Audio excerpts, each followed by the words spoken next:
নমস্কার,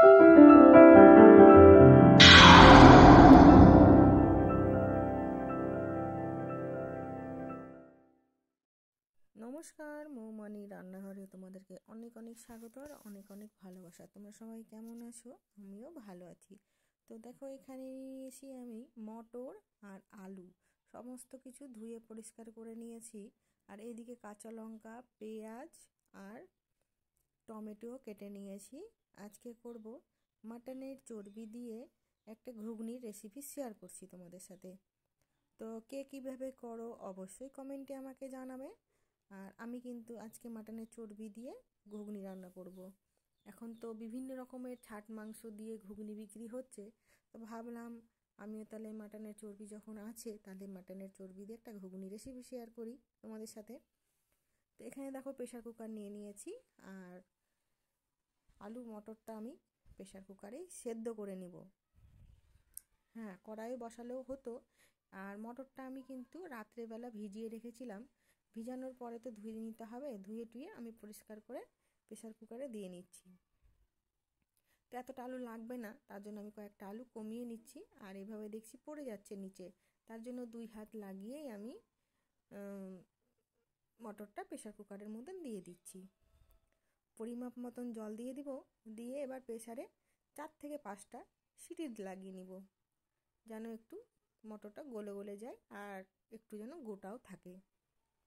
সেইভাবেই আমি সিটিটা লাগাবো। তো এখানে আমি জলটাও দিয়ে নিলাম। দেখো, জলটা দিয়ে এবার আমি গ্যাসে চাপিয়ে দিয়েছি।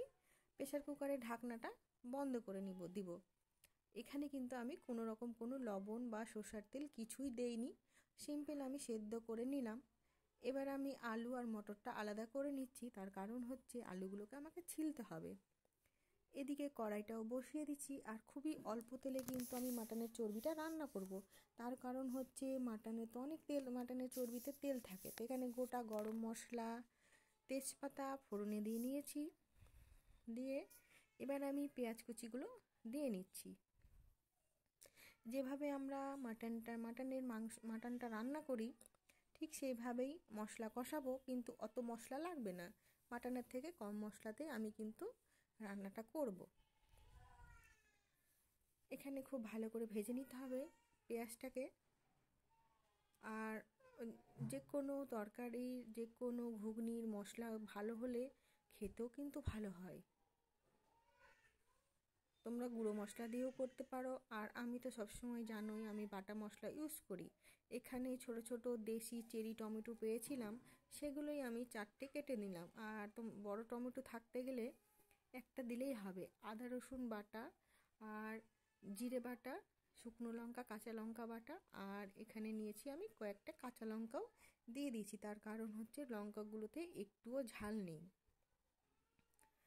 খুব ভালো করে মশলা কষিয়ে নিব। এবার আমি পরিমাপ মতন নুন দিয়ে নিয়েছি। যতটা আমার নুন লাগবে ততটাই কিন্তু নুন দিচ্ছি। আর এখানে হলুদ গুঁড়োটাও কিন্তু আমি দিয়ে নিলাম। আমি কিন্তু কোনো রকম কোনো গুঁড়ো লঙ্কা কালার হওয়ার জন্য ইউজ করিনি। খুব ভালো করে আমার মশলা কষিয়ে নিতে হবে।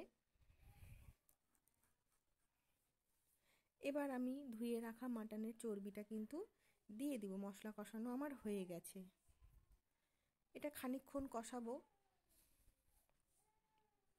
আমাদের এখানে খুব বড় রেয়াজি খাসিগুলো পাওয়া যায়, মানে এখানে একটা মার্কেট আছে সদরঘাট জায়গাটার নাম। তো ওইখানে শুধু খাসির দোকান আছে, ওইখানে কোনো রকম কোনো ছাগলের মাংস বিক্রি হয় না। আর যদি কোনো বিক্রি করতে দেখে নেয় যেখানে ছাগল কাটা হচ্ছে, সে আর সারা জীবনে কোনো দিন মালদার মধ্যে জায়গা পাবে না ব্যবসা করার জন্য। আর দোকানটাও ওর বন্ধ করে দিতে হবে। আর হচ্ছে 1.5 লাখ টাকা না 2 লাখ টাকার জরিমানা দিতে হবে। এটাই হচ্ছে আমাদের মালদার ওই সদরঘাটের রুলস। এইভাবেই মেনে ওখানে সবাই খাসিটাকেই কাটে। এবার আমি মাটন চর্বিটা কষানো হয়ে গেছে, আলুগুলো কিন্তু আমি দিয়ে নিয়েছি।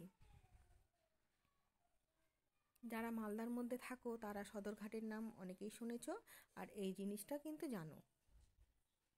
এখানে আমি আলুটাকে কেটেও ছোট করে নিচ্ছি, দেখতেই পাচ্ছ। খুব ভালো করে কষিয়ে নিব। গ্যাসটাকে কমিয়ে দিয়েছি। আর কড়াইটা না আমার খুব পাতলা হয়ে গেছে জানো, তার জন্য চারিদিকটা পুড়ে যাচ্ছে। এবার আমার সেদ্ধ করে রাখা মটরটাও কিন্তু আমি এর মধ্যে দিয়ে দিচ্ছি। এটাকে খানিকক্ষণ নাড়াচাড়া করে এপাশে আমি জল গরম একটু বসিয়েছিলাম কেটলিতে, সেই জল গরমটা কিন্তু আমি ঘুগনির মধ্যে দিব, কারণ একটু সেদ্ধ হওয়ার ব্যাপার আছে। তো খুব ভালো করে মটরটা দিয়েও কষানো হয়ে গেছে। এবার আমি এখানে জল দিয়ে নিয়েছি। দেখো লঙ্কার গুঁড়ো ছাড়াই কিন্তু কালার হয়ে এসে গেছে। এখানে ভালোভাবে কিন্তু আমার একটু আলু সেদ্ধ কম ছিল, বাকি ছিল, সেইটাও কিন্তু আমার হয়ে গেছে। এবার খুব ভালো করে ফুটতে দিতে হবে। এখানে দেখো আমি গরম মশলা দিয়ে নিলাম। আর নামানোর আগে আমি একটু ঘি দিতে হবে, তো ঘিটা আমি দিয়ে নিয়েছি। ঘিটা কিন্তু একদম মাস্ট দিতেই হবে। ঘি গরম মশলা ছাড়া কিন্তু মাটনের চর্বির ঘুগনি ভালো লাগবে না। যে কোনো ঘুগনিতেই একটু গরম মশলা পড়লে কিন্তু তার টেস্ট কিন্তু অনেকটাই বেড়ে যায়। তা আমি অল্প একটু দিয়েছি, গোটা গরম মশলা আমি দিয়েছিলাম, তার জন্য কম দিলাম। তো দেখো আমার একদম আমার ঘুগনি রেডি হয়ে গেছে। আমি গ্যাস বন্ধ করে দিলাম।